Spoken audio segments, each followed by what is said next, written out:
విడు మొరటోడు అని వాళ్ళు వీళ్ళు ఎన్నెన్ని అన్న పసి పిల్లవాడు నవ్వాడు.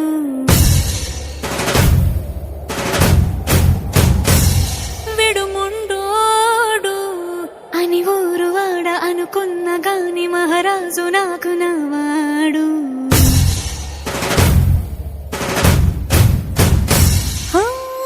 మాట పెడుసైనా మనసులో వెన్న రాయిలా ఉన్నవాడిలోన దేవుడెవరికి తెలుసును నాకన్నా.